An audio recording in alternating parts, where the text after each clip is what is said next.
이 감정을 고의적으로 이용하다 보면요, 그 전까지는 분명히 없었던, 안 보였던, 존재하지 않았던 어떤 가능성 몇 개가 하나 둘씩 여러분 일상에 보이기 시작할 거예요. 안녕하세요, 하와이 대저택입니다. 여러분은 성공합니다. 여러분이 그걸 원했기 때문이죠. 연초 큰 명절까지 지낸 후 수요일 아침인데요, 새로운 다짐으로 혹은 새로운 기대로 2달 가까이 달려온 여러분의 지금 마음 상태는 어떠신가요? 네, 여러분, 오늘은 밥 프록터와 나폴레옹 힐의 저서, 그리고 제가 인상 깊게 본 칼럼들에 담겨있는 인사이트를 가져와서요, 거기에 저의 생각까지 더해서 결국 마음을 살려야 인생이 산다는 이야기를 해볼 겁니다. 오늘 내용은 부디 끝까지 들으셨으면 좋겠어요. 마음을 살려야 인생이 산다는 이 말은요, 제가 우리 구독자님 댓글들 중에 발견했는데요, 너무 좋은 말이라 이걸 본격적으로 파헤쳐서 말씀드려야겠다 싶었습니다. 여러분, 마음을 살리는 방법 뭘까요? 저는 딱 2가지로 이야기를 하고 싶은데요. 1. 감사하기. 2. 먼저 내어주기. 정말 뻔한 말이죠. 그런데 이걸 실제로 하는 사람은 잘 없어요. 그래서 이걸 하는 사람들이 성공하는 겁니다. 먼저 감사하기부터 좀 살펴볼까요? 정신건강의학과 전문의 이호선 원장이 정신의학신문에 기재한 내용에 따르면요, 감사하는 사람에게 실제로 성공의 기회가 진짜 더 많이 찾아온다는 연구 결과들이 있다고 하는데요. 미국의 기업인이자 캘리포니아 주립대 교수이기도 한 로버트 이먼스 연구팀은 참가자들에게 10주 동안 달성하고 싶은 6가지 개인적인 목표들을 설정하게 했습니다. 참가자들은 2그룹으로 나뉘어서요, 한 그룹은 주 1회 감사일기를 쓰면서 감사할 거리를 5개씩 열거했어요. 그 결과 이 감사하기 과제를 받지 않은 참가자 그룹보다 목표 달성률이 20%나 높았습니다. 그리고 실험이 끝난 후에도 자기 삶을 더 잘 살아내려는 지속적인 모습을 보여줬다고 하고요. 이호선 원장은 말해요. 관련 연구들에 따르면 감사하기가 습관이 되었을 때 역경에서 심리적으로 훨씬 더 잘 대처할 수 있다. 네, 이 실험에서 감사할 거리를 적어야 했던 참가자들이 뭐 엄청 대단하게 감사할 만한 것들을 나열한 것도 아니에요. 내 아내가 건강하게 옆에 있어줘서 감사하다, 이런 것들을 적었습니다. 대부분 별다를 것 없는 일상에서 어떻게든 찾아낸 거죠. 이 감사라는 건 감정이죠. 그런데 이건 여러분의 선택과 의지로 얼마든지 기를 수 있습니다. 감사에 관한 지난 20년간의 연구 결과를 살펴보면요, 진짜 핵심 포인트는 감사를 느끼는 것과 하는 것을 구분하는 데 있습니다. 당연히 감사를 느끼는 게 중요하겠죠. 정신의학계의 연구 결과들을 살펴보면요, 이 감사한 감정을 느끼는 방법을 크게 5가지 정도로 정리해 볼 수 있습니다. 제가 이걸 빠르면서도 핵심만 하나씩 말씀드릴게요. 1. 가끔은 죽음과 상실에 대해 생각할 것. 인생의 마지막을 떠올리는 겁니다. 실제로 자기가 사랑하는 사람이 자신의 삶에서 갑자기 사라지는 상황을 머릿속에 그려보라고 하자 아끼는 그 사람에게 느끼는 감사 지수가 상승했다고 해요. 이는 부모, 자식, 부부 모두 마찬가지겠죠. 이렇게 되면 진짜 지긋지긋하게 여러분을 방해해왔던 당연하다는 그 생각 사라집니다. 그래서 이제 2번째는요, 이 당연하다는 생각을 버리고 감사를 선택하는 겁니다. 로버트 이먼스는 이렇게 말해요. 나에 대한 과몰입은 온갖 양상으로 발현된다. 그 중에서도 당신이 받은 혜택과 그 혜택을 만들어준 주변은 있고, 모든 것이 원래 당신의 당연한 권리인 양 감사할 이유를 찾지 못하는 것이 자신에 대한 과몰입의 대표적인 형태이다. 여러분, 제가 해보니까 정말 신기한 게요, 일상에서 진짜 아주 조금씩 미세하게 이 감사하다는 감정이 무너지기 시작하면요, 여러분이 원하는 삶, 그것도 조금씩 멀어집니다. 그래서 이제 감사라는 감정을 느끼는 3번째 방법은요, 사물이 아닌 사람에게 감사하는 겁니다. 실제로 고마워라는 말을 하는 것만으로도요, 우리 뇌는 무슨 좋은 일이 일어났다고 착각해요. 지금 진짜로 고맙다는 감정이 느껴지는지 이거와는 일단 별개로요, 이 감사에 대한 표현이 누적되잖아요. 그러면 뇌의 이런 화학 반응 때문에 사람이 점차 표정이 밝아지고 이 말에 자연스럽게 녹아들게 되는 거죠. 고마워라는 말이 입에 붙으면 이제 그 다음으로는 감사하다는 표현을 조금 더 구체적으로 해보는 겁니다. 5. 그리고 아주 짧게라도 감사일기를 써보는 거죠. 감사일기라고 하니까 뭔가 손발이 오그라드는 것 같으신가요? 다시 한번 말씀드리지만 이건 제 생각에 이게 좋습니다라고 하는 게 아니에요. 정신의학계 연구 결과들이 하면 좋다고 권장하는 방법입니다. 그리고 무엇보다 일기라고 하니까 한 페이지 가득 적혀있는 그런 일기를 생각하실 수 있는데요, 그럴 필요 없어요. 정말 단 한 줄이라도 여러분의 진심이 묻어있는, 그러니까 진짜로 감사한 감정을 느끼면서 딱 한 문장만 제대로 써도 좋습니다. 그리고 막 엄청나게 구체적이지 않아도 괜찮고요.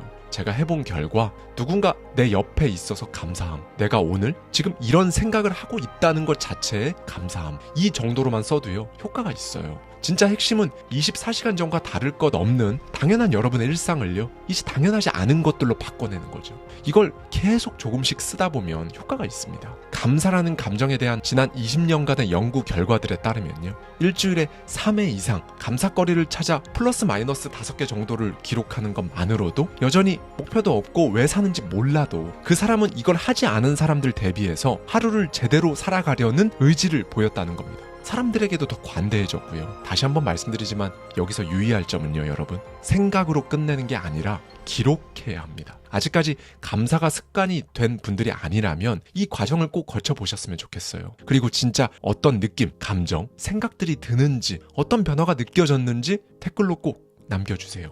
여러분, 지금 뭔가 방향을 잃고 내 인생은 그냥 이 정도가 다인가? 내 인생이 바뀔 수는 있나? 이런 잡음들 때문에 힘들다면요, 잠들기 전 아니면 아침에 일어나서 꼭 5개가 아니어도 되니까요, 1개, 그러니까 한 문장이라도 어떠한 것에 감사함이라는 문장을 써보십시오. 그러면 이제 여러분은 누가 제발 좀 하지 말라고 말려도 2개, 3개 쓰는 감사한 문장들이 늘어갈 거예요. 지금 저와 함께 100일간 100번 쓰기 챌린지를 같이 하고 계신 분들은요, 실행복 데일리 글귀 아래라도 작게 좀 써보셨으면 좋겠어요. 네, 여러분, 성공, 여러분이 원하는 것을 이루는 걸 의미하죠. 이건 마음을 단단하게 만들어야 가능합니다. 마음을 단단하게 만드는 건 뭘까요? 흔들리지 않는 걸 의미하죠. 흔들리지 않는다는 건 외부에서 막 치고 들어오는 자극들에 흔들리지 않는 걸 의미하지만요, 이 안에서 보면요, 지금 여러분이 어떻게든 살아내고 있는 그 일상, 눈에 보이는 성과가 일단은 없지만 그래도 앞으로 가야 하는 그 일상을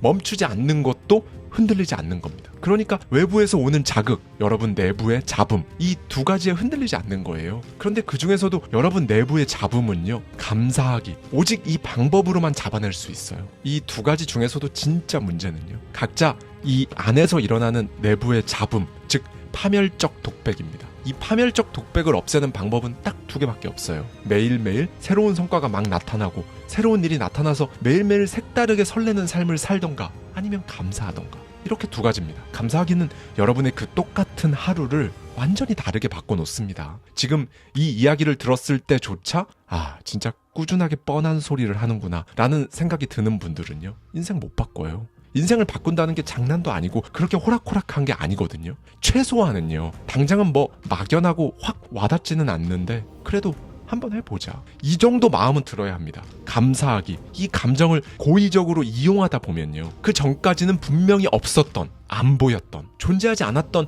어떤 가능성 몇 개가 하나 둘씩 여러분 일상에 보이기 시작할 거예요. 여러분, 그게 바로 기회라는 겁니다. 자, 여기 실패가 극에 달하면 이제 성공을 한다는 메시지가 있습니다. 노자, 장자, 주역을 중점적으로 연구한 인문학자 박영규 교수의 칼럼인데요. 극과 극이 서로 통한다는 게 주역의 원리잖아요. 제가 오늘 영상에서 주역을 구체적으로 막 다룰 건 아니지만요, 도덕경에도 나오는 유무상생, 그러니까 한 번은 마이너스가 됐다가 한 번은 플러스가 되는 이 원리가요, 양자역학과도 유사하거든요. 이 원리가 인생을 관통한다는 겁니다. 제가 예전에 말씀드린 적 있었던 이중슬릿 실험을 보면요, 양자는 분명히 파동인 상태였는데 사람, 그러니까 관찰자가 눈으로 딱 관측하는 순간 갑자기 입자가 되거든요. 그러니까 양자는 입자인 동시에 파동인 겁니다. 우리가 눈으로 볼 수는 없지만 분명히 존재하는 미시세계가 작동하는 방식이에요. 인간의 눈으로 볼 수 없어서 그렇지 엄연히 존재하는 현실이고요. 이게 양자 물리학에서 명백하게 관측되기 전에 제가 이런 말을 했으면 아마 미쳤다고 했을 거예요. 그렇죠. 정리하면 양자는 분명히 하나의 실체죠. 그런데 입자와 파동이라는 2가지 상태의 에너지를 동시에 품고 있는 겁니다. 세상을 이루고 있는 모든 것들이 다 이런 극과 극의 성질을 갖고 있다는 거예요. 물과 불, 차가움과 뜨거움. 중요한 건요, 어떤 상태가 그대로 고정되어 있는 게 아니라 궁극에 이르면 변하고 변하면 통한다. 그래서 극과 극을 A와 Z라고 했을 때 A가 극에 달하면 Z로 변하고 Z가 극에 달하면 A로 바뀐다는 거죠. 에너지의 위상이 끊임없이 변하는 겁니다. 지금 뭔가 좀 굉장히 복잡한 것 같은데 제가 여기서 여러분께 드리고 싶은 말이 뭐냐면요. 마찬가지로 우리가 한눈에 절대로 볼 수 없는 인생이라는 엄청나게 커다란 상태가 있다고 생각해 보세요. 그 안에 있는 성공 그리고 실패도 마찬가지로 극과 극인 에너지거든요. 시간의 흐름에 따라 모습을 조금씩 달리하면서 방금 말씀드린 것처럼 에너지의 위상이 계속 바뀐다는 겁니다. 그러니까 실패가 극에 달하면 그 안에서 성공으로 변하고 거꾸로 성공할수록 실패할 수도 있다는 거죠. 마치 양자처럼요. 그러니 여러분의 에너지가 현재 마이너스인 것 같다면요. 딱 그때 여러분이 어떤 마음을 먹는지 그래서 어떤 에너지를 스스로 만들어내고 끌어당기는지에 따라 성공이라는 결과물이 허공에 무의미하게 흩어지기도 하고 혹은 그 반대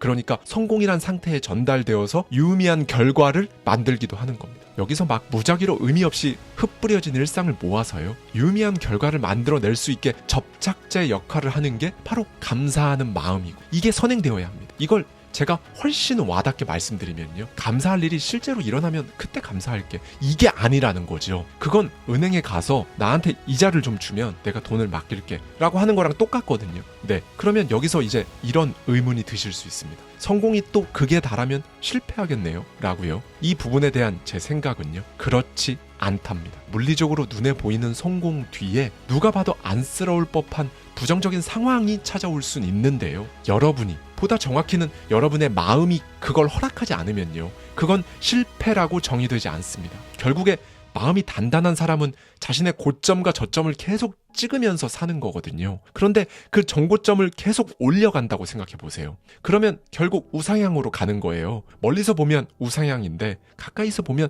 진짜 수도 없는 등락이 있는 거죠. 그런데 이제 그 마음, 그러니까 생각의 에너지가 플러스 방향으로 가지 못하는 사람은 삶의 곡선이 우하향하겠죠. 그리고 내 인생의 곡선이 앞으로 계속 높아질지 낮아질지를 결정하는 건요. 지금까지 제가 말씀드린 감사라는 이 감정, 그리고 이제 마지막으로 말씀드릴 먼저 주는 것, 이 두 개로 결정되는 겁니다. 나폴레옹 힐이 말했죠. 우리에게 돌아오는 건 우리가 바라는 것이 아닌 우리가 주는 것이다. 당신이 세상을, 타인을 어떻게 생각하고 어떻게 대하는가는 자력을 발생시키는 자석과 같아서 당신이 주는 것과 똑같은 것을 당신에게로 끌어당긴다. 네, 사실 여러분, 주는 걸 끌어당기는 겁니다. 그냥 주는 걸 여러분 인생에 끌어당긴다고 생각하고 살면요. 모든 면에서 엄청나게 편해지실 거예요. 같은 맥락으로 밥 프록터는 인생을 폴라로이드 카메라에 비유하는데요. 그는 이런 가르침을 줍니다. 나는 종종 인간의 마음과 현실 세계를 폴라로이드 카메라와 사진에 비유한다. 일단 셔터를 누르면 그 모습 그대로 인화학 과정을 거친다. 짧은 인화 시간을 거쳐 사진은 모습을 드러내기 시작한다. 그리고 셔터를 눌렀을 때 찍힌 모습 그대로 나타난다. 저는 사람들이 이 폴라로이드 사진기를 하나씩 다 들고 있다고 생각합니다. 그리고 이 사진이란 결과물이 나오면 곧바로 그걸 다른 사람들과 교환하기도 하고 아예 주기도 하면서 이제 상호작용을 하면서 살아가는 거죠. 내가 다른 사람 카메라에 찍혔는데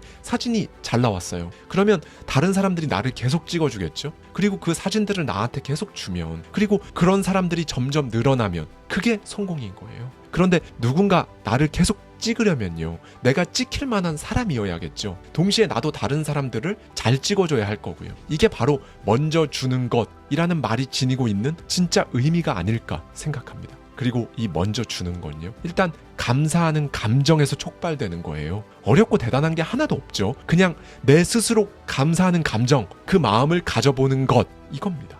막막하면 딱 이거부터 시작해 보셨으면 좋겠어요. 밥 프록터의 말로 오늘 영상 마치겠습니다. 잠시 생각을 멈춰라. 당신의 삶과 주변 사람들의 삶의 질을 개선하기 위해 당신의 힘을 어느 정도까지 사용해 왔는지 점검해보자. 단 한 번도 사용한 적 없다는 사실을 깨달았다면 왜 그랬는지 스스로에게 물어봐라. 그러면 아마 오랜 시간 동안 나는 그런 일은 할 수 없다면서 당신 스스로가 의식적으로 마음의 벽을 세웠음을 깨닫게 될 것이다. 아마 당신은 어떻게 해야 벽을 무너뜨릴 수 있는지 그 방법을 몰랐을 터다. 고맙다 라고 말하는 것부터 시작하라. 그러면 당신이 원하는 대로 할 수 있는 길이 점차 정확히 보이기 시작할 것이다. 감사합니다. 지금까지 하와이 대저택이었습니다. 네, 여러분, 정말 1년 내내 우리 구독자님들께서 한없는 긍정 에너지를 주신 것에 대해 정말 어떻게든 보답하고 싶었어요. 그리고 어떻게 보답해드리는 것이 가장 좋을까 2달 넘게 많이 고민했는데요. 저희 구독자님들만의 커뮤니티 공간이죠. 더마인드 홈페이지에서 시간 압축 클래스를 누구든지 5일간 수강하실 수 있도록 오픈했습니다. 제가 직접 경험하고 느꼈던 것들, 그간 쓰고 읽어왔던 수천 권의 책들 속에 있던 인사이트를 녹여내고자 3달이 넘는 기간 동안 심사숙고해서 만들어낸 커리큘럼이고요. 이 클래스에서 유튜브와 책에서는 볼 수 없는 깊이를 담고자 했습니다. 더 많은 경험, 더 많은 삶, 그걸 위한 더 많은 부를 원하시는 우리 구독자님들께서 부디 이 클래스로 조금이라도 도움을 받으시길 바랍니다. 신청 방법은 아래 고정 댓글을 꼭 확인해 주시고요. 감사합니다. 지금까지 하와이 대저택이었습니다.